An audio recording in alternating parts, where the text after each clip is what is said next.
Cutback for Vasilev, and Lukic! A banger of a strike for Jovan Lukic's first MLS goal!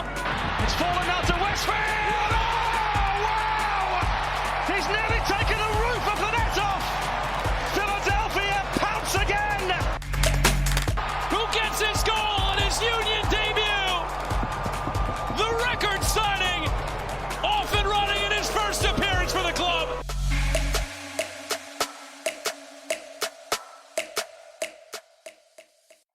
Hello and welcome to the Free Kick Podcast. My name is Todd, and what a start to the 2026 Philadelphia Union season with a 5-0 win over Defense Force in the first leg of the Concacaf Champions Cup. And yeah, I was not expecting that. I'll say that right off grip. Was not expecting the Union to come out here and blow away Defense Force by that big of a scoreline. I thought we'd see 2 goals by the Union in that game. And I was in a group chat with a bunch of friends, and I had jokingly texted them and said, I think Milan Iloski is going to score. That was a given, just seeing how well he played in the preseason. And then I said, Sal Olivas is going to score a goal coming off the bench. Obviously, Sal Olivas did not even come off the bench for the Union last night. But the Union, they get the goal from Milan Iloski off of a free kick. Great free kick goal by Milan Iloski, which we'll talk about Iloski, I think, here in a bit. And we'll talk about, obviously, the other goal scorers, too, and a little bit distracted on here because, just looking at Twitter, still giving issues. And so we are live on Facebook. We haven't been live on Facebook in quite some time. And that's because Jose Nunez is not here with us tonight. So I'm going to need your guys' help in the comment section. Go ahead and share this, like it. I have no clue what gets people's attention on YouTube. So it does seem like YouTube's probably going to be our best bet tonight. I don't know if liking the stream, sharing the stream on Facebook does anything. But yeah, if you guys can do all that, because I'm going to need you guys to help me carry the show tonight. But yeah, super excited to finally have a competitive Philadelphia Union game to talk about. And really just, I hope this is good things to come for the Philadelphia Union. Lots of goals. We know how good this team is defensively. We saw it last year with the Union. And again, we all know the changes. Jose and I have talked about the changes of Jacob Glesnes no longer at the club, Kai Wagner no longer at the club. And so you don't really know what to expect. Losing key guys like Jacob and like Kai Wagner, 2 players that have been finalists for 2 years for Defender of the Year, with Jacob Glesnes winning that award once. It is kind of a shame that during Kai's tenure here in Philadelphia, he never won Defender of the Year once. Maybe it should have been last year. Definitely shouldn't have been Tristan Blackman, but I guess that's neither here or there. But yeah, I guess, I mean, we can go ahead and start talking about the goals, and we can talk about Milan a little bit later because I don't know if you guys saw this, but Concacaf after the game announced that Iloski was the superior player of the match, not man of the match, not player of the match day. He was the superior player of the match, which I thought was interesting. I don't know if that's been an award for quite some time with Concacaf, since obviously the Union weren't in the competition last year, but yeah, I thought it was interesting calling it superior. There's so many award names that we have to get properly, but I think at the end of the day, we all know what we're talking about when we say player of the match day. Like let's all just get on one page. It's not have multiple different names for these awards, but regardless, Ezekiel Alladoh scores for the Union last night. You get a goal from Makhanya off of a header. Damiani comes off the bench and scores a brace. But we saw the lineup, and I guess we can go ahead and start there. Let's hope this doesn't mess up the stream. But yeah, last night's lineup for the Union. So Andrew Rick in goal, Jesus Bueno, Iloski, Alejandro Bedoya, Jeremy Raffanello at right back, which, by the way, I want to get your guys' thoughts in the comments on how you think Jeremy Raffanello played at right back. Denley John Jock, Ezekiel Alladoh, Nathan Harriel, and Makhanya as your two center backs. Stas Kwasnowski with the start up top with Alladoh, and then Frankie Westfield played at left back. And so this was an interesting lineup for the Philadelphia Union, to say the least. And wasn't sure, honestly, how it was going to go. I said it a little bit earlier for people that are just joining now, as I try to get the stream tweeted out on Twitter. But I had said I thought the Union were going to go ahead and maybe win this game by 2 goals. And obviously they explode for a lot more goals on the evening. But when you look at this, I mean, Stas Kwasnowski making his debut for the Philadelphia Union. I know last year, an emergency call up, he was on the bench, never played. I believe that game was against St. Louis City. And then Ezekiel Alladoh makes his debut. And yeah, I know Alladoh coming into the game didn't score a goal in preseason, unlike some of his other teammates, like a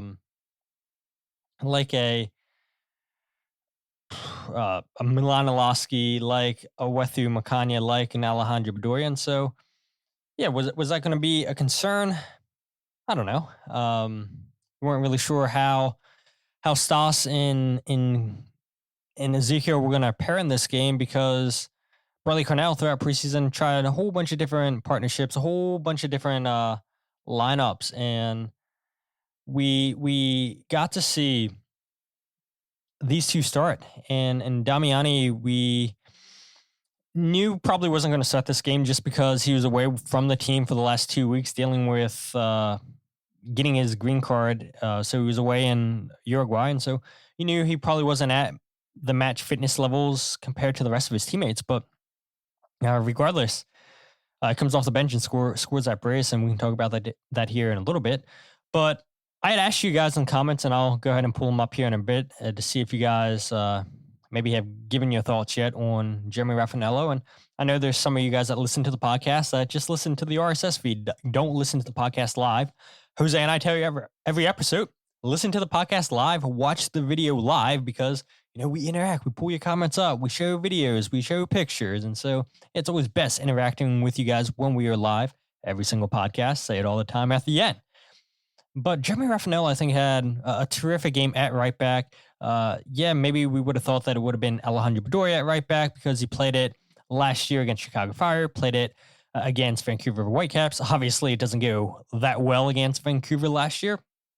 But I don't know. I had a sneaking good suspicion that it was going to be Raffanello at right back, and I thought he held his own. And I'm sure people in the comments and you guys listening back on the RSS feed, heard the commentators say, that Jeremy Raffanello has been a staple for a long time at the right back spot for the Union. And yeah, I think we all have different thoughts on the commentary last night.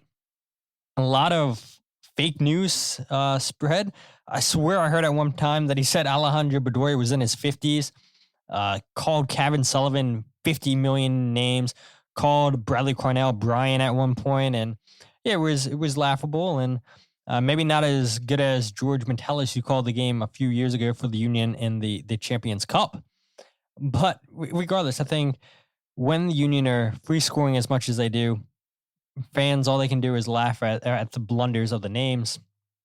But yeah, Raffanello, I think maybe wasn't involved as much as you would have hoped on the right side of the field. Only had 45 touches compared to Frankie Westfield. And Bradley Cornell had told us today in his press conference, that was their plan, to go down the left side of the field with Frankie Westfield, who we saw pick up that assist for Alladoh's goal.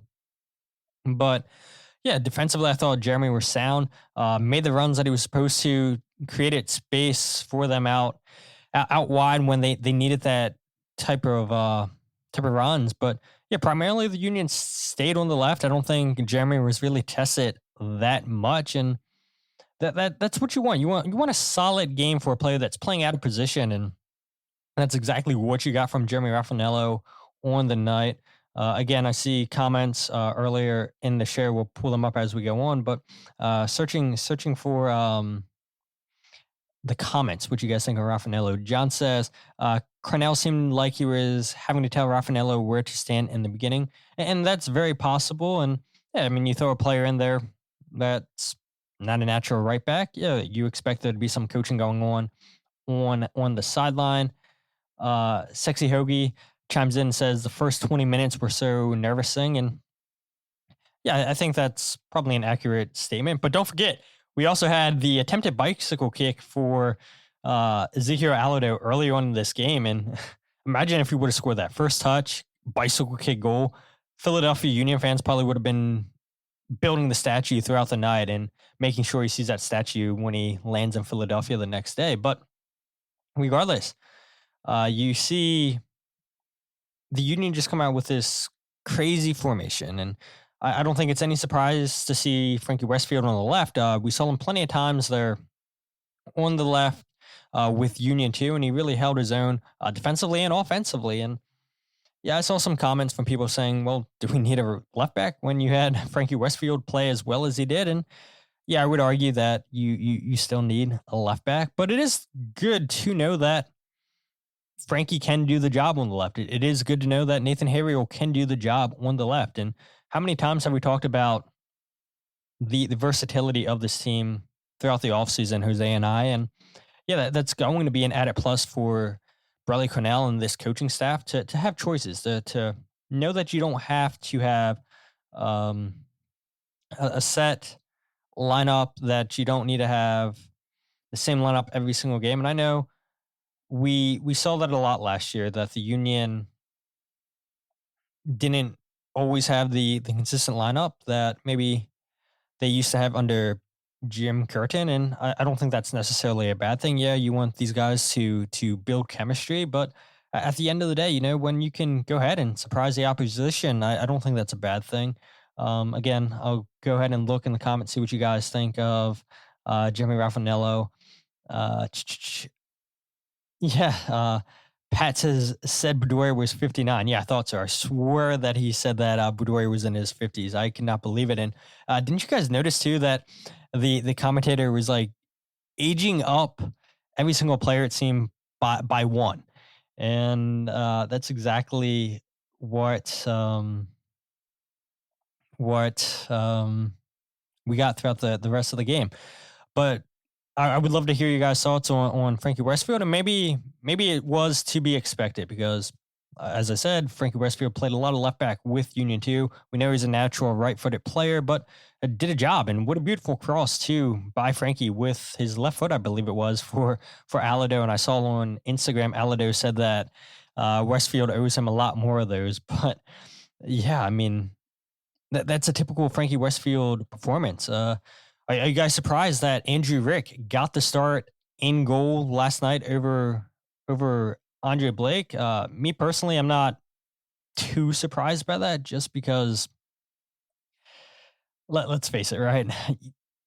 These Concacaf games, especially teams that aren't Mexican or MLS teams, they tend not to have the greatest of stadiums. And so is it worth potentially risking an injury to Andre Blake early in the game, early in the season? Probably not. I would fully expect Andre Blake to go out and start against DC United this weekend, and we'll talk about DC later on the show. But yeah, Andrew Rick really wasn't tested all that much last night. Made maybe one save. I know he had a save that was eventually called off sides, and he was heated. It was a good left-footed save by Andrew Rick. Wouldn't have counted anyway, but still, you want to see the goalkeeper play to the final whistle, and that's exactly what Andrew Rick did in that moment. But yeah, I thought it was a solid performance from those guys, and we can go ahead and talk a little bit individually, but I do want to get to the goal scorers. Alladoh with a beautiful header. I think you saw exactly what kind of player he is. He's a strong player, a strong physical player that's going to be good in the hold-up play, just like Bruno Damiani is as well. And so the thing that you get with Alladoh that maybe you don't so much get with Damiani is the speed. And we didn't need to see that too much for the Union last night, because the game, I think, was just dominated for the most part in the midfield. We saw Korzeniowski at times, and I know Jose said this on Twitter. He said it, I believe, last night on AAT Sports Across the Pitch, saying that he thought Korzeniowski, there I go, repeating what the commentator was saying. Korzeniowski was dropping too deep. That's what Jose was saying. And yeah, I can see that. And again, I mean, it was his first professional start with the first team in a huge competition. And yeah, granted, it might not have been against the strongest of oppositions, but still, I'm sure you're a little bit nervous, playing away in a stadium that had 200 people at best. But it's a big moment, it's a big game, and you're expected to come in and win this game. You're definitely not the underdogs, and so I'm sure maybe there was a little bit pressure for Korzeniowski on the night, and just trying to figure out exactly how Alladoh wants to play next to him. But yeah, I thought he had a solid game overall. He worked hard to win back balls, to head away chances on corner kicks from the French force. But yeah, I mean, it was a solid overall performance. Bruno Damiani comes off the bench, scores a brace. And how about Kevin Sullivan, which I can go ahead and pull up comments now because I saw some of you guys have already commented this. Jazz said earlier in the show, best outing I've seen from Cavan. Didn't he call Cavan Connor at one point? I don't know. I mean, so many different names for Cavan. Cav was definitely a problem for defense force. He definitely was, and eventually one led to a penalty kick that Damiani converted for the brace. And then two, eventually got Jones, I believe the player was, sent off because Cavan was in.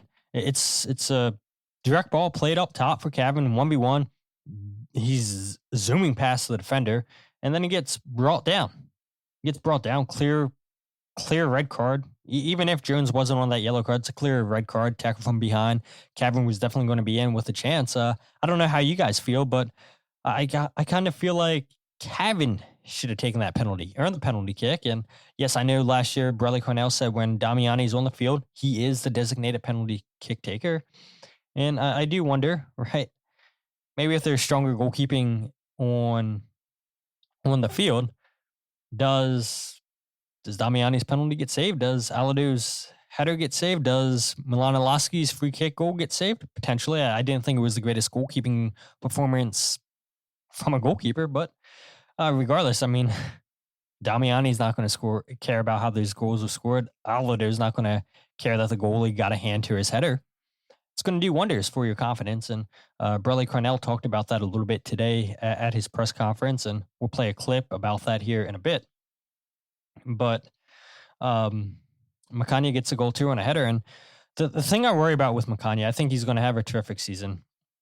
He was excellent last year, and I think a lot of people probably would have said he had the better season than Jacob Glesnes.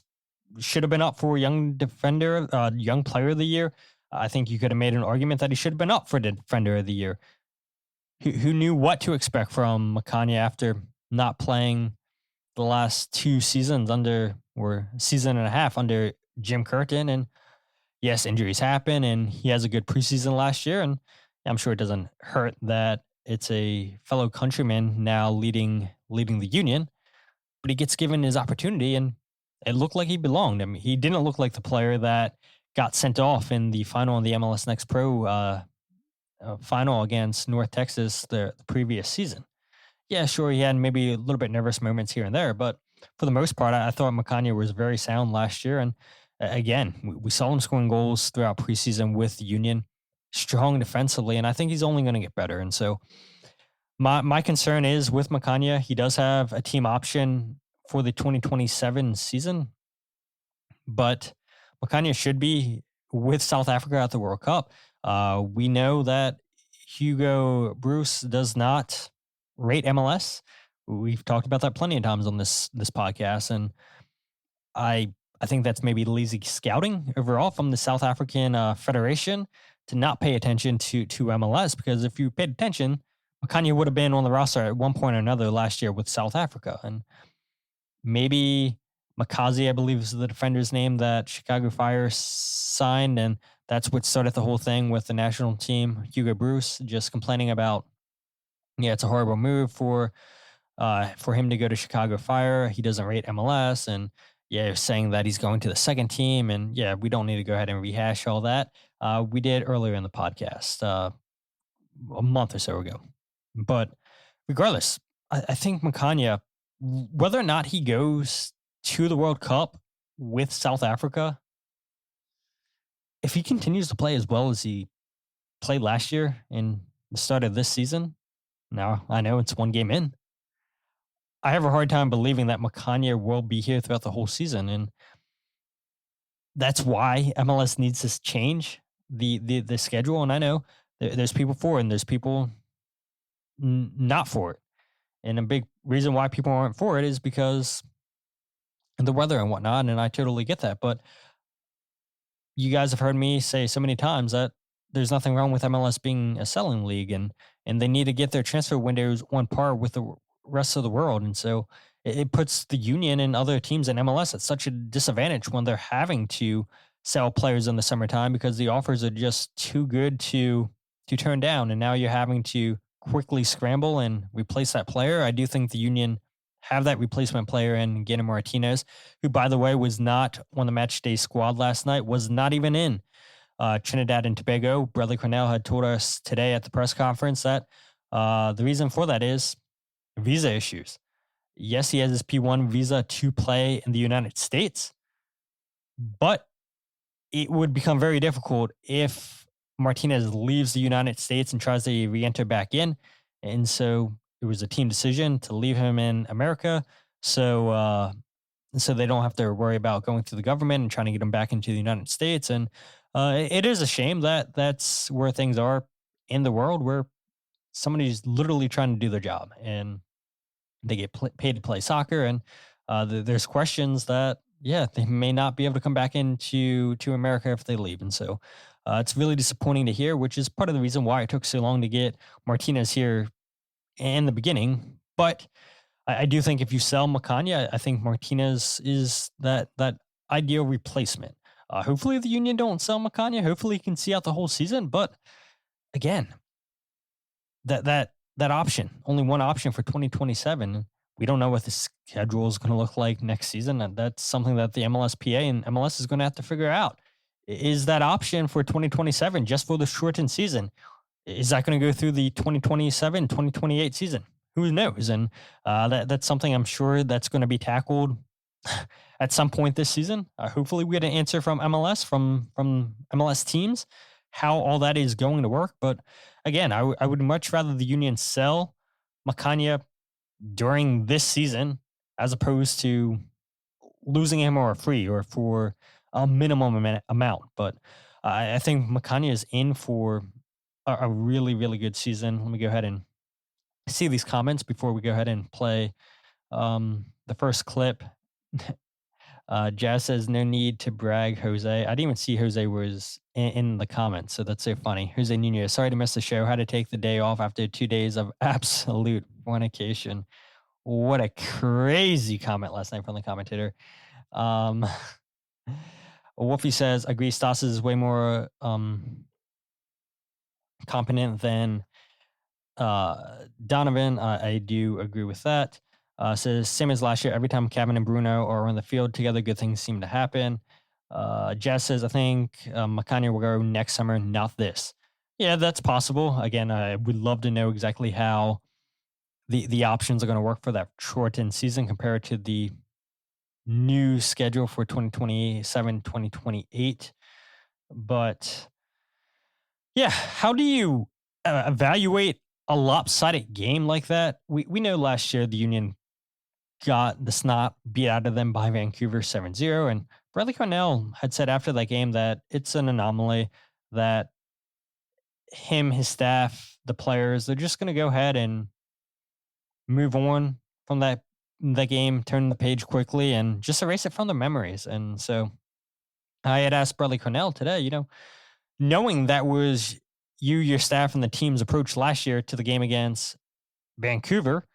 Is that sort of the same mindset with a game this lopsided, but it was the opposite this season? You guys put up the 5 goals, and you guys weren't on the losing end of things. And this is what Bradley Cornell had to say about it being a mindset, winning the game 5-0 and turning the page.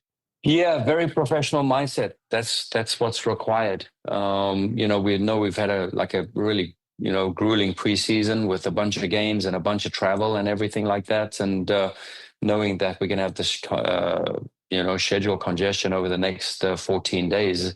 And that's what it's about. You move on to the next game. I think one of the journalists last night was asking about Club America, and I was like, man, we're not even there yet, and there's still a game on next week Thursday, and we got a game now on Saturday. So that's the primary focus for our group. This morning the boys put a massive effort into their regeneration upon arrival, like at 5 a.m. So we're really I'm grateful for the team to put their bodies first and make sure we can get recovered in the right way, and also now get some rest in a very important way in terms of nutrition and sleep and everything like that. So again, we're going to assess the deck, what cards we can put out there, on Saturday, and everyone comes in tomorrow refreshed, regenerated, and I thought we had good performances all over the field. You still have to go down to Trinidad. You still have to play against the opponent. You still have to score the goals you scored. And I think we did that, and you still have to keep the clean sheet. So, I'm proud of the guys' performance. It's never easy traveling and experiencing, the environments and what have you. We weren't able to train in the stadium. So yeah, it was all new experiences for a bunch of our young group. Yeah, and as Cornell said there at the end, they weren't able to train in the stadium that they were going to be playing the game in. And so I do think that was part of the reason why, again, that they had Andre Blake on the bench, not knowing how the field conditions were going to be. You don't want to risk an injury to Blake so early in the season.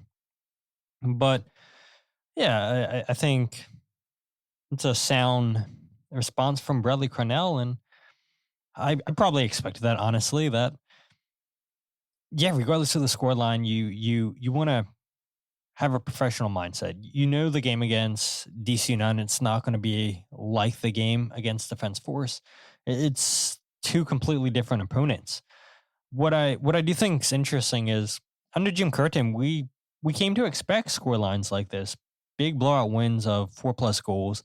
Last year for the Union under Cornell in all competitions, only 2 games last year that the Union won by a score of 4 more goals. DC United, obviously away, the game where Quinn Sullivan unfortunately tears his ACL, and hopefully that there is no bad news this weekend to players. An injury like that would be terrible. And then Chicago Fire at home back in August, I believe that game was, where the Union won that game 4-0. But I think you go ahead and you look at, for the most part, players came away healthy. Again, we'll play a clip from Bradley Cornell giving the latest injury report. Yeah, Kevin Sullivan took a couple knocks on the game. I know, Jose, if you're still in the comment section, Jose was maybe arguing that maybe that's not the game that you put Kevin in, knowing that it's going to be a physical match, that there's going to be a lot of cagey challenges. Frankie Westfield was on the edge of a lot of those challenges, and Frankie played 82 minutes and then came out. Bradley Cornell had basically said that, yeah, his body just being beat up is considered day to day. And because the team got in so late and then they were back at the facilities at 5 a.m. this morning, Kevin, I think, actually posted a picture of him and his teammates inside the training room. And yeah, I mean, talk about dedication, being up that early after, I would imagine, arriving back late at night from Trinidad and Tobago, who were an hour ahead of us here on the East Coast. But yeah, I mean, Cornell happy with seeing the dedication from his team and just regenerating those bodies and hopefully having a semi-practice before they head down to DC, which is difficult when you have multiple games a week. You can't really train as much as you want to, but like I said, I think for the most part, the team came away pretty healthy on the night.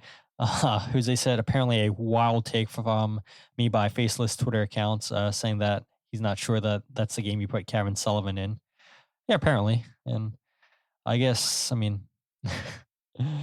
guess those faceless accounts with no wild takes, since they do say a lot of crazy things and never want to put their name behind their comments or their picture behind comments.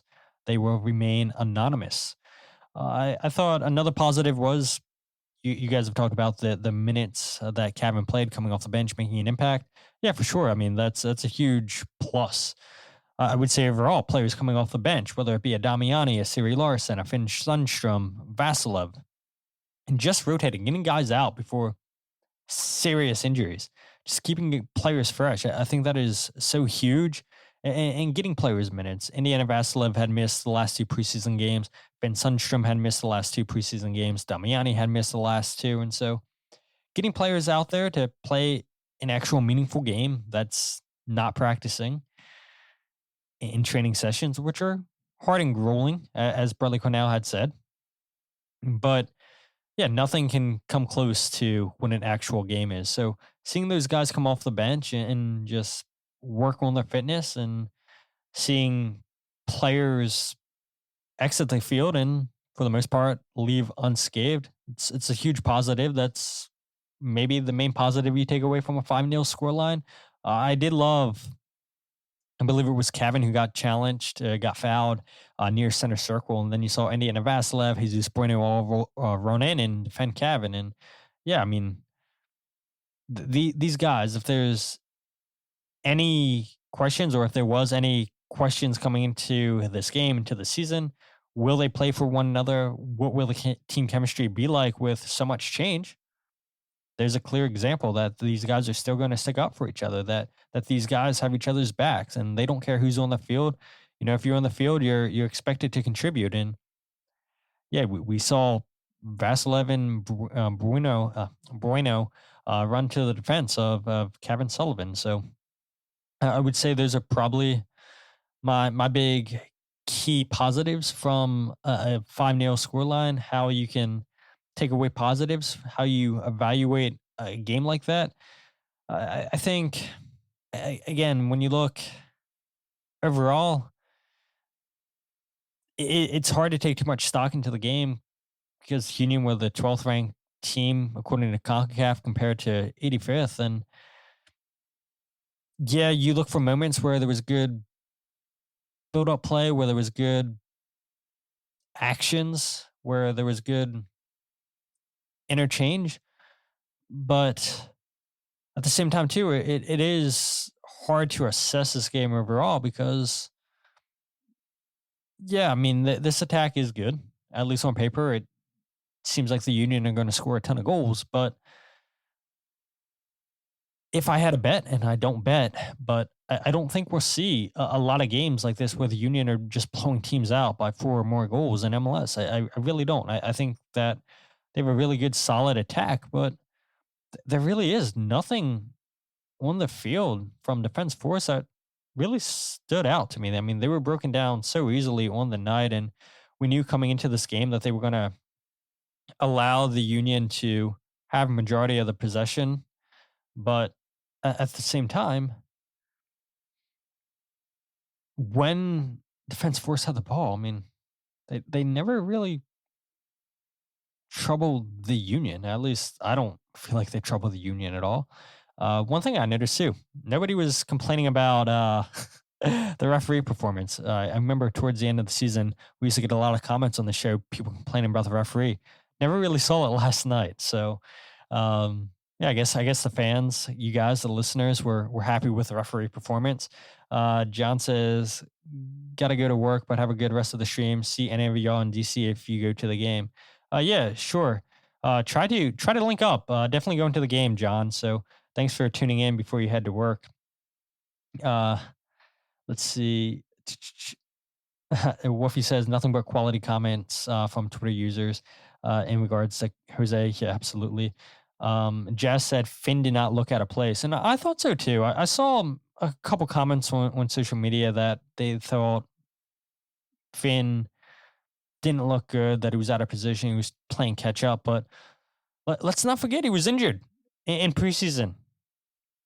Missed the last 2 games, and so his fitness levels weren't at the rest of his teammates. And so I think you want to see what he can do in moments like this where, yeah, it's a big moment. Yeah, you guys are up by a man now, but still, it's an international competition on foreign soil. He's never played in a game like that at that magnitude. And so I do think it was a good showing for Finn in limited amount of times. And I do think it's funny too, when Jose and I talked about that deal being announced, being done, people were like, oh, he's going to be a Union 2 player for sure most of the season. And maybe it happens, but yeah, wouldn't you know it? He plays in the very first game of the season, and it so happens to be Concacaf Champions Cup.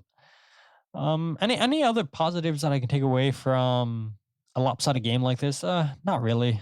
So I guess we can go ahead and talk about Milan Iloski.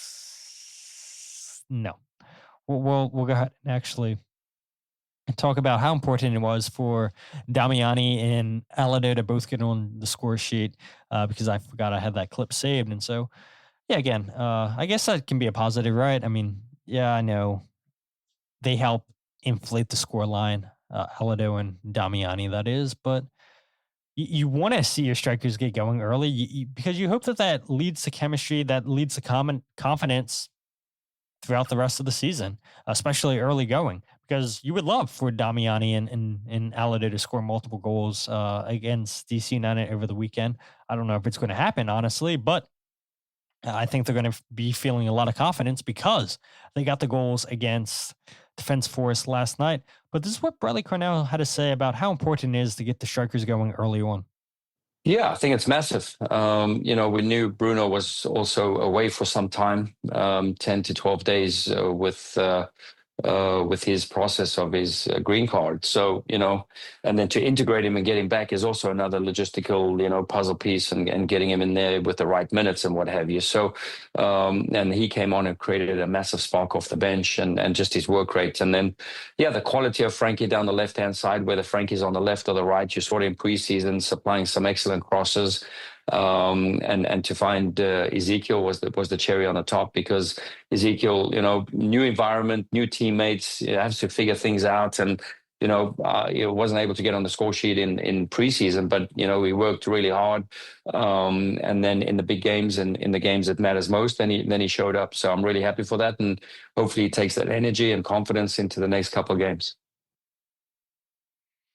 Yeah, and I think that you hope to see them continue to build the chemistry. You hope that this is the start of a successful partnership on paper. I do believe that Damiani and Alladoh will probably play the majority of minutes together on the field, but we saw it last year. Bradley Cornell's not afraid to switch up his strikers. He's not afraid to switch up the lineup. So maybe that is a hot take. Maybe I'll come to regret that comment, but when you pay $4.5 million for Alladoh, when you pay $3.4 million for Damiani, you don't expect to keep those guys on the bench that much.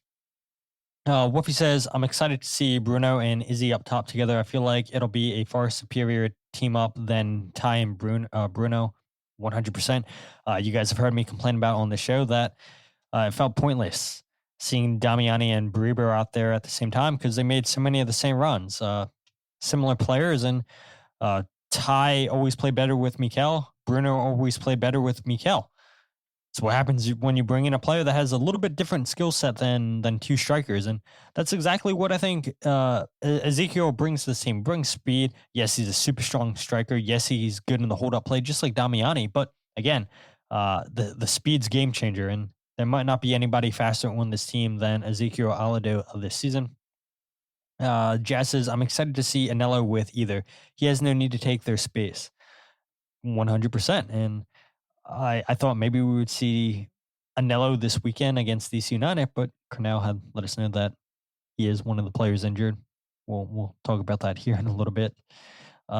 SL Union says, good teams beat bad teams. There's multiple different versions of old Union teams that tie that game 0-0 or edge out a 1-0 victory. Yeah, for sure. The fans in this fan base that have been around since the beginning or the early days would echo that comment 100%. Wolfie says, I agree, was hoping Anello would get some time. But yeah, I think that this is potentially the start of something special between these two. And yeah, I know they didn't link up together. You didn't see them assisting each other, but yeah, there was moments where both of those guys were so good in the hold up play. And I think Jose had said that or said this on the show, or maybe he had said it on Twitter, but yeah, those two up top are going to draw a lot of fouls, and they'll probably create a lot of fouls too because of how strong they are. But let's go ahead and talk about Milan Iloski real quick. We haven't spent, or I haven't spent too much time talking about him yet, just because I wanted to give him his own little segment, because I thought it was fantastic on the night, getting that free kick goal and then getting an assist for Makhanya's goal, which, by the way, I think maybe there were some questions who was going to take set pieces for the Union with Kai Wagner gone. So happened to be Iloski, and not a bad way to introduce yourself with an assist on the corner kick with a free kick goal. I mean, he was channeling his inner Kai Wagner, and I'm sure Kai probably made him proud if he saw those goals, and I'm sure Kai would leave a cheeky comment and say, "You learned that from me." But yeah, it is good knowing that the Union have a compliment set piece taker in Iloski. And yeah, if Jack McGlynn was here and Kai wasn't, you would say, yeah, Jack McGlynn's going to be that player. And so, yeah, there doesn't seem to be any question at the moment who's going to be on set pieces. Seems like it is Iloski's call. We saw, I believe, Denley John Jock lined up at one point for that free kick, but there was no doubt, no question, in my opinion, who was taking that. It was Iloski all the way. And I do think if it's a better goalkeeper, he probably keeps that free kick out. But regardless, a goal is a goal, and Iloski is going to take it. But I mentioned at the beginning of the show, what I find so interesting is that Concacaf announces that, yeah, Iloski is the superior player of the match. Like, can we agree that these different organizations, these different competitions, they just leave it one name? Why do we have to learn 20 different names for an award that's essentially the player of the match? But I think we're in for a very special season of Iloski. We saw it at times last year: 4 goals, 5 assists, and 14 appearances for the Union after coming over from Nordsjælland in Denmark. Now the question is, where does Iloski spend most of his time? Is it as a number 10? Is it as a striker? And I'll be honest, I don't think it matters. If you're a goal scorer, it doesn't necessarily matter where you're going to line up on the field. It doesn't matter what your position says. Goal scorers find ways to score goals, and I think that's exactly what the Philadelphia Union have in Iloski. I'll pose a question to you guys because, yeah, I do want to quickly at the end go over my predictions and say where I think the Union will finish, different goal scorers, assist leaders, stuff like that. But do you guys believe that Iloski's in store to get double-digit goals and assists? Did you guys see a season where Iloski gets 10 goals, 10 assists? I think that would be fantastic. And specifically, yeah, I'll say in all competitions. And I think if it's all competitions that you guys are considering, then every single person listening to this podcast, I think everybody that's watching live would say, yeah, absolutely, he'll have double-digit goals and assists on the season. I thought it was funny, too, that the commentator last night was acting like Iloski's not a locked-in starter. I don't know where he was getting that information. Iloski's 100% a lock-in. Then I think at one point, too, it said that Iloski was on loan last year. Like, no. Iloski wasn't on loan. They bought him because San Diego couldn't make the deal permanent. And so he got his loan canceled, went back to Nordsjælland, and the Philadelphia Union bounced on that deal super quickly. And why not? Why not when you see a player scoring for fun out in San Diego? Can't lock that guy down to a long-term contract? Say less. And the Philadelphia Union made no mistake about it and just got off to a flying start last year for the Union. So there is no question, is he a locked-in starter? Absolutely. You're not going to leave a player that takes the number 10 jersey on the bench. Allowing a player to take the 10 tells you everything you need to know about how that player is viewed by his coaching staff, by his teammates. Is he not a locked-in starter? What a comment. MLS best 11? I don't know. I mean, I think he could put up that type of season. I think that Iloski could potentially become the face of this attack. Maybe the Union are trying to tell us something too with his face all plastered over the team's store. Yeah, I think maybe that's a sign of good things to come, but the Union couldn't have lucked into a better deal, a better player than they did last season with Milan Iloski, a player that, I don't know, think he should be getting called up by Pochettino at one point or another, potentially. Maybe. I don't know if he does. Getting close to the World Cup. I think there was multiple times where you could have caught him up in these friendlies, but regardless, hasn't been caught up yet. Don't know if he'll be caught up. SL Union says, who are our DPs again? Is it just Bruno or is he high TAM? Yeah, last season, Iloski was listed as a TAM player. The Union haven't announced those roster designations. I don't believe they have to be in yet, but we'll hear those designations at one point or another. I'm curious, more so curious, will Alladoh be classified as a U22 or straight up DP? I would imagine probably a U22, but it all depends on how the Union want to go about structuring this roster. And you definitely have space to go for U22s if that is the path that you choose to go on. Makhanya is a U22. Quinn Sullivan's a U22. Felipe, this left back that they're linked with, which a commentator had asked way early in the show, I don't even know if they're still here, said, do we have any updates on Dinga?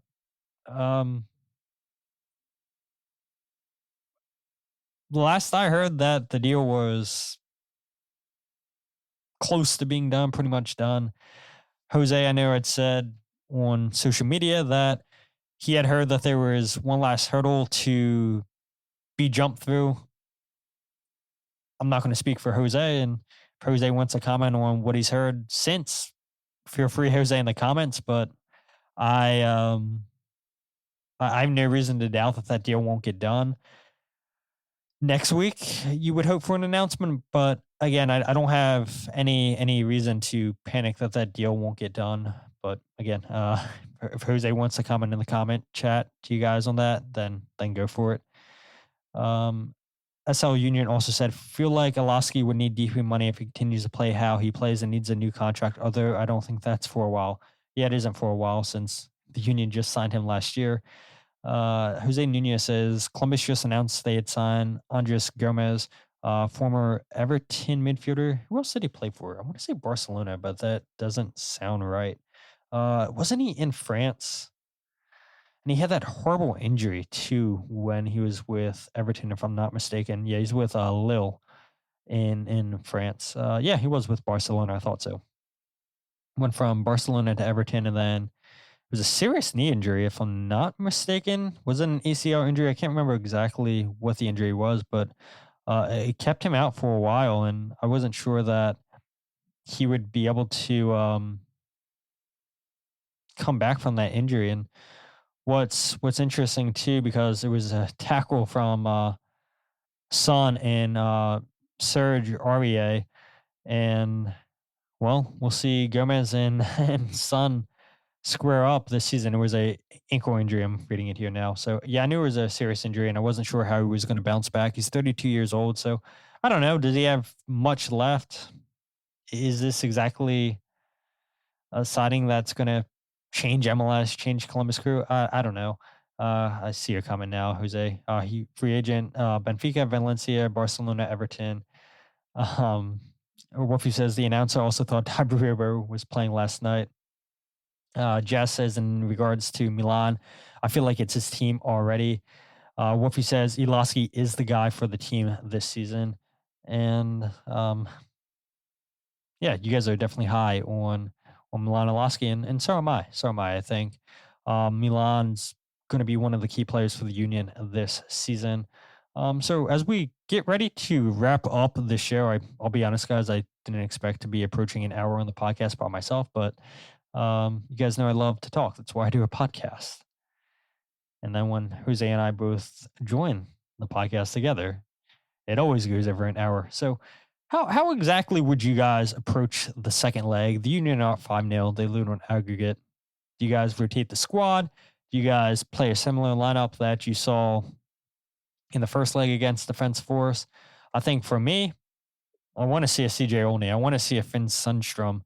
I want to see a Gainer Martinez. I want to see a Kevin Sullivan get a start. I want to see Jeremy Raffanello back at right back. Start a Salah Lever. Start a Eddie Davis with a Korsnowski. Depending on how Anello is, yeah, you can start him in this game. I would imagine Indiana Vasilev starts one of these two next games just to continue to build up his fitness. But there is absolutely no reason in my mind for the Union to go out there and start a strong lineup, because we know how these games can go. The emotions get the best of players when they're down by such a big scoreline, and you would hate to see anybody get seriously injured on the Union's side of things. So I think the smart thing to do is you start a strong lineup this weekend against DC United, and then you go ahead and play the kids, or you play Union too. Are we able to add Malik to the roster? I think we can. Play Malik Jakupovic for 20 minutes. Why not? A lot of those faceless Twitter accounts would absolutely love it. Maybe that's all they want to see. Just throw Union 2 out there in a game that the Union are up 5-0. They can hold their own. So, yeah, I mean, no need to put the starters out there. Got a lot of games coming up, and you want to keep these guys healthy. Yeah, you want to continue to build their fitness, but let's face it, unless the Union absolutely blow up, they'll be playing Club America in the next round in the Concacaf Champions Cup, with the first game being at Subaru Park. And so with you playing 2 games a week, yeah, you got to keep the squad healthy. You got to keep them fresh. And so absolutely start the young guys. Let's go ahead and see what you guys are seeing. Wolfie says Ben Bender in goal. And that's a shout too. 100%.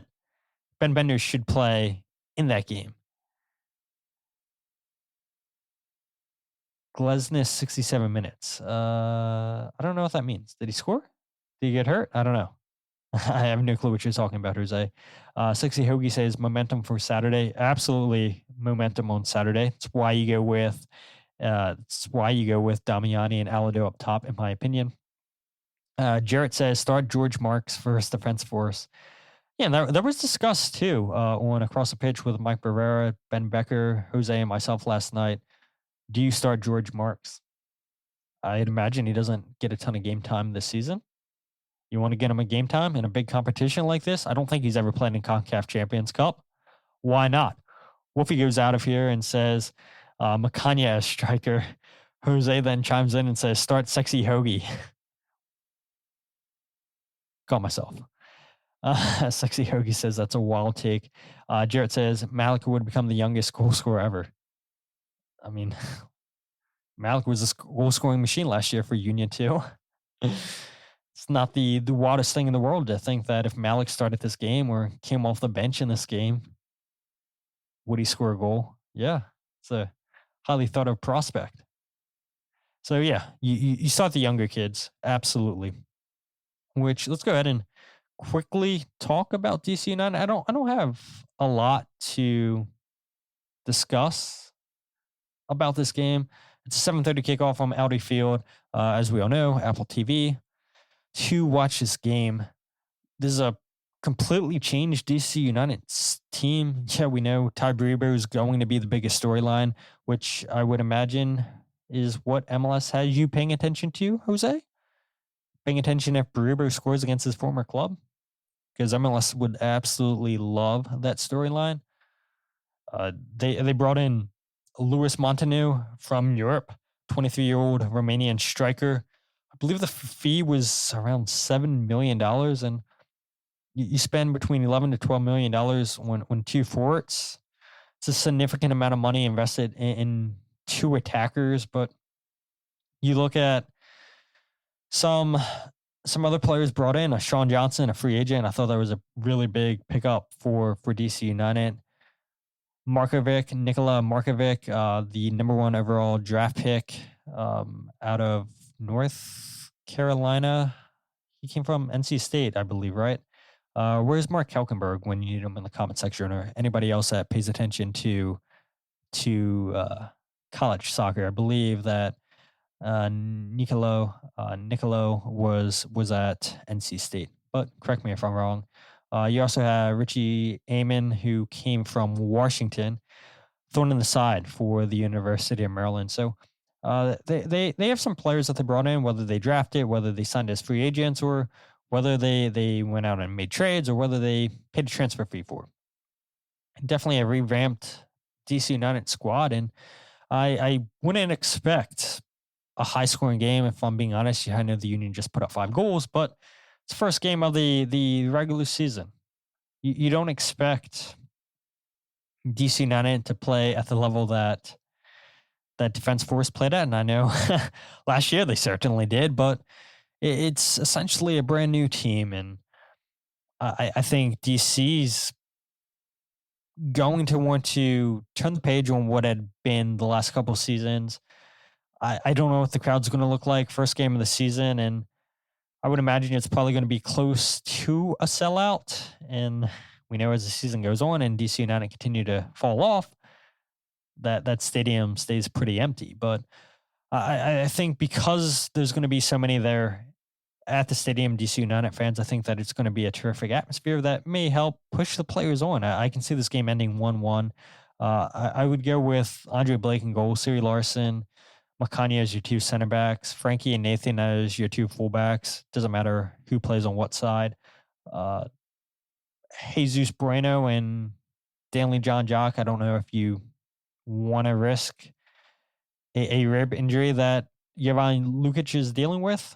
I think Bueno played decent, especially defensively. I know there was a comment on my Substack that they had said they didn't think Bueno played good on the night, but yeah, I mean, you want a solid defensive performance, and that's exactly what you got from Bueno on the night. I think this game's going to be won or lost in the midfield between these two teams. As your 2 10s, I would go with Iloski and Vasilev, and then go up top with Alladoh and then Damiani. But Kevin played so well. I mean, could you see a realistic world where Kevin Sullivan maybe gets a start as a number 10?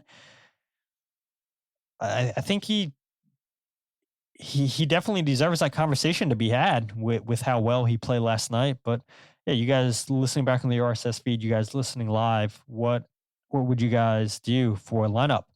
Jarrett says, if Berube scores, do you think he celebrates? Yes, I do think he celebrates. Wolfie says, it's hard to get worried about DC United, but I think they will be a bit better this season. Yeah, I agree. And it's very possible, too, that DC United continues to be DC United, but this is a low-scoring game. So, like I said, I mean, it's a home opener.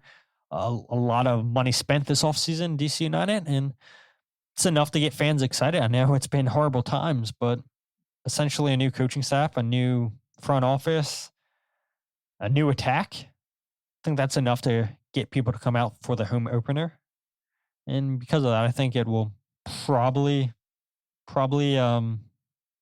be a draw, but I wouldn't be shocked if DC came in here and won, if I'm being honest, right? And if DC United did win, or if the Union drew against United, I don't think there's any need to overreact, but we know how some people are in this fan base. They absolutely would overreact. Jazz says Indy didn't get a lot of time last night. Might question his readiness. And that's true. And I think because he had missed the last 2 preseason games, you're building back his fitness. But I don't know. I mean, it is Coach Cornell's guy, so I fully expect Vasilev to get the start against DC United on Saturday night. Wolfie says Indy was on the field for like 10 seconds and got hurt last night. I didn't even notice Indy got hurt. Would love to know what minute that was, and I'll go back and watch that because Coach Carnell did not mention any injury to Vasilev, which I guess is a good way to go ahead and play the last clip on the night. Bradley Carnell talking about, again, continued injuries for this Union squad. Yeah, Frankie got whacked around a little bit, on that field, and listen, we were active down that side with Frankie as well, I'm glad he got the assist as well for Ezekiel. So he got a bit banged up, but I think it should be good. We did regen this morning very early, and then we're going to get the guys in tomorrow and see who's available and assess it from there. But we're hopeful he'll be good. Jovan struggling with a rib contusion, and we're just still waiting for the extent of that. So he's pretty uncomfortable still. Augustine Anello, there's mild muscular things going on, as well as Ben Bender and Eddie Davis. So, there's a couple of guys, but, I feel that they're pretty much all day to day, and we're just trying to get some sort of gauge where they all currently are, but we don't have the time to really throw them in much. So hopefully tomorrow we'll be able to assess it a little bit better. Yeah, that's the difficult thing, right? With playing multiple games a week, you don't have too much time to train, and so that's why getting these guys in early for preseason, getting your business done as early as possible in the preseason, knowing that you're not going to have too many times or opportunities during the week to train and build that chemistry because you're playing multiple times a week. So hopefully Frankie Weisfield's good to go this weekend. He's a strong guy, strong player, pushes through it. Jovan still dealing with that rib injury. Is it worth risking? I don't know. Anello having muscle injuries is concerning. I don't know if you really risk that. Ben Bender, I know, would love to play against his other Marylander on the opposite side, Jacob Merle. Exchanged jerseys last year when these two played.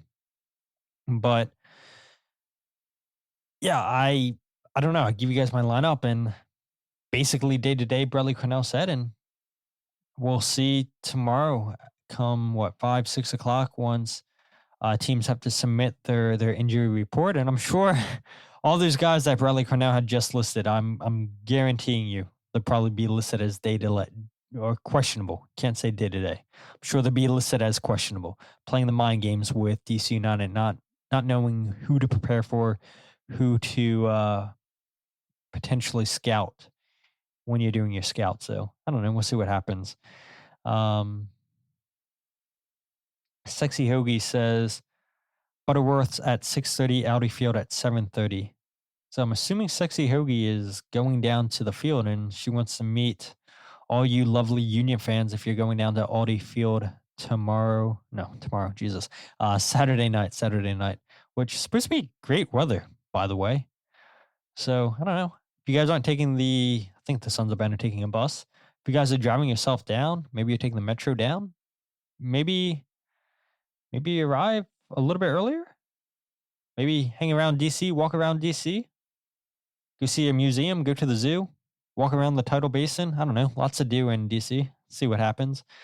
But before we end the show, Kyle Omni had talked about the predictions he had for the Philadelphia Union, and I thought they were some crazy predictions, and it's always fun reviewing your predictions at the end of the season and seeing what you're right about, what you're wrong about.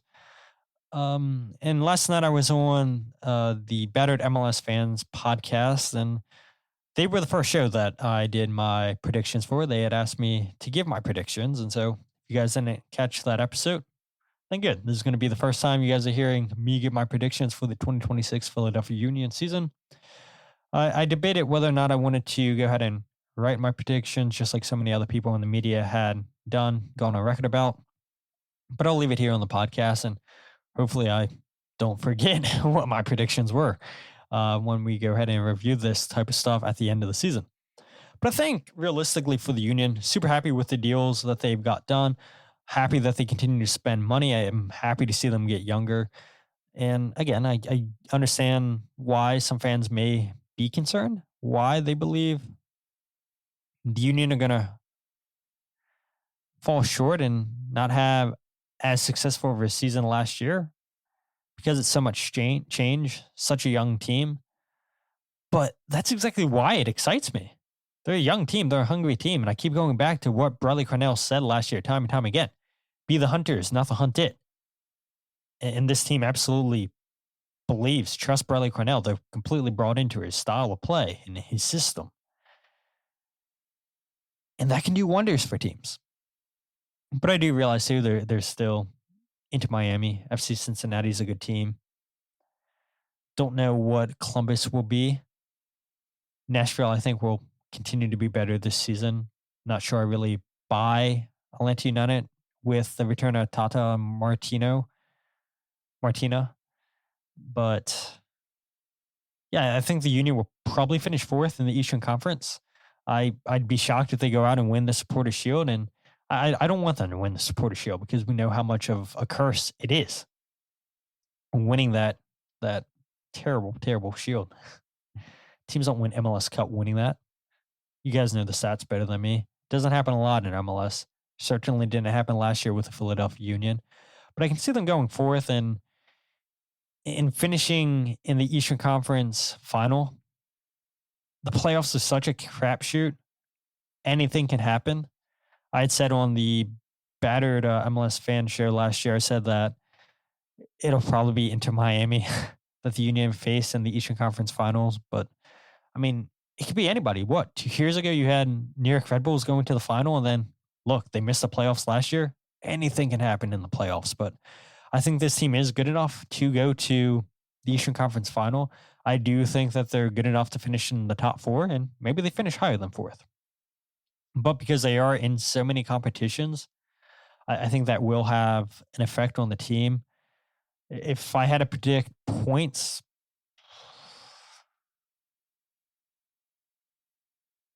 mm, 55, 56 points, I would imagine.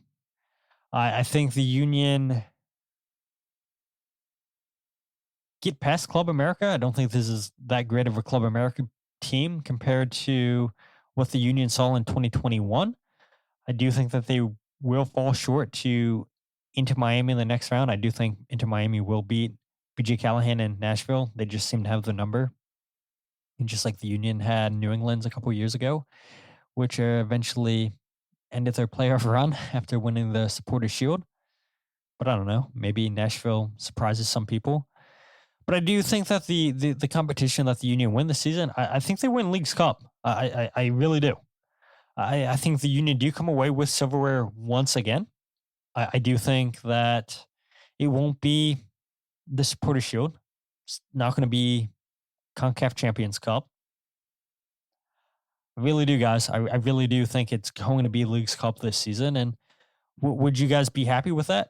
The Union finishing in the Eastern Conference final, losing, but they come away with another trophy, back-to-back years of a trophy. Would you guys take that? Would that be a successful season for the Union? I know Alejandro Bedoya really, really wants MLS Cup, and he's going to be leading the charge, helping these guys get to MLS Cup, hoping that they can lift MLS Cup this season, but I don't know if they have it. Top 3 goal scorers. I'm going with Bruno Damiani. I think he scores 17 goals this season in MLS. I think Damiani is going to have a terrific season for the Union up front. I think Iloski is probably going to follow behind with 13 goals himself. I think Iloski is going to have a terrific season. And then I can see Ezekiel Alladoh finishing with 11 or 12 goals this year in MLS. Top assisters, I'll go with Iloski number 1. I don't know. It's so hard for me to predict where he'll finish. 7 assists, maybe. Frankie Westfield, I would say, is probably number 2. I could see him finishing with 6 or 7 assists this year. And then who would I say number 3? Man, Indiana Vassilev. I'd see Vassilev finishing with 5 or 6 assists. You're going to need Vassilev to be more creative than what he was last year, especially with Quinn Sullivan, I would imagine, out until June at the earliest. But I don't know. Maybe Quinn comes back and has a monster second half of the season. Maybe Kevin Sullivan just continues to play well and finishes with the most assists on the team. I don't know. But that's kind of my predictions right there on that. I do think it's going to be an enjoyable Philadelphia Union season in 2026. I do think there's silverware. I do think that this team is going to surprise the national media. I do think they're going to surprise other MLS teams, other MLS fans. I do think that the Union are going to surprise some people in this fan base. I don't think Bradley Cornell is going to have a season 2 like he had in St. Louis City. Again, we talked about it last year when he was introduced as the Philadelphia Union's new head coach. Much better team than the one he had in St. Louis. The Union go out and invest even more this offseason, break their highest transfer fee paid back-to-back seasons. And because of that type of investment, there's just no way I see Cornell have the type of season that he had in his second year with St. Louis City. So we'd love to know what you guys think in the RSS feed. I would love to know what you guys think in the comment section. I'll pull it up here one more time. Jazz says, as long as Miami and Nashville exist, they play for mid-table in the East. Wolfie says, I love Leagues Cup. Jazz says, Leagues Cup, the best bet, but they need to get a great draw. Yeah, that is true. Wolfie says, Kevin, I would imagine in terms of assists. Anello will get 5 or 6 assists for sure. Absolutely. Anello probably is the better shout than Indiana Vassalo. Good call, Jarrett. Anello top 3 in assists is what Jazz is saying as well. So again, I see your guys' comments on social media. I see your guys' comments on the YouTube videos afterwards. I try to reply to all comments. I see your comments on Spotify. So if you guys have predictions for this 2026 season, would love to see them and keep track of them. And we can go ahead and review this stuff at the end of the season. I do have a great blunder of the week that, unless something wild happens over the weekend, should be an enjoyable blunder of the week for you guys. And I have to make sure that I play some of that blunder of the week for you guys over the weekend, unless it gets changed. And I know we've picked up a lot of new listeners over the off season. And so blunder of the week for people who are just tuning into the podcast is essentially a blunder, a mishap that's soccer related. It can be your kid's soccer game. It can be your own soccer game. It can be something you watch on TV. It doesn't have to be Philadelphia Union MLS related. If you guys want to nominate a blunder, you can go ahead and nominate them on social media. And we'll definitely let you guys know what blunder of the week is this Sunday. So super excited now that the season's back to start doing blunder of the week weekly, because I know you guys love that segment so much. But if you guys aren't following the podcast on Twitter, Instagram, or Facebook, follow at Free Kick Pod, wherever you get your podcast of The Free Kick. Make sure to check out the YouTube channel, youtube.com/Free Kick Pod, live every single podcast. A lot of people commenting tonight. I told you guys, solo show, so I'm going to need your help in the comments. You guys did not disappoint. Thank you guys, as always. And don't forget, we're back. First MLS game of this weekend against DC United, which means the return of the goals breakdown videos. Hopefully we have a lot of goals to break down this weekend. Hopefully for the Union. It's always fun breaking down those goals. Get a lot more views when the Union are scoring goals. So going to need the Union to score plenty of goals this Saturday and throughout this season so we can break down those goals. And if you guys want to go ahead and check out the podcast, the goals breakdown video, or my writing all in one place, thefreekick.substack.com. But yeah, I'm super excited, guys, for this weekend. Hope to see some of you guys down in DC. If you are going, like, seriously, hit me up on social media. Email me at freekickpodcast@gmail.com. And yeah, sure, we can try to link up. And yeah, throughout the regular season too, if you guys are going to the stadium, want to link up, say hi. We'd love to meet you guys. Met plenty of you guys last year. And so we'd love to chat before a game this season. And I say it all the time. You guys are the best part of the show. So many of you guys are subscribing to the Substack. So many of you guys are reading the articles, sharing the articles, interacting with me on social media. The engagement's been up the last 2 weeks. So really, really grateful. My one small ask for you guys is if you guys could just continue to review the podcast, whether it's on Spotify, whether it's on Apple Podcasts, whatever you guys feel comfortable giving the podcast a rating as, do it. 5 stars. Obviously are the best and goes a long way. The more higher ratings we get on those platforms, the more those platforms advertise, push the podcast to the top when people are searching MLS specific podcasts. soccer podcast. And so we want to continue to have this thing grow, and we can't do it without you guys. So the content may be good, but it's a team effort. And so if you guys haven't done that yet, one of those platforms, can you guys please give ratings? Could you guys please like the YouTube videos, comment, even just great show, thumbs up. Goes a long way, reaching more and more people. But we'll be back Sunday for another live podcast. Hopefully Jose's back. If not, we'll be back with another live solo show, and you guys will be helping lead the way in the comment section as always. So with that said, my name is Todd, and this is the Free Kick Podcast.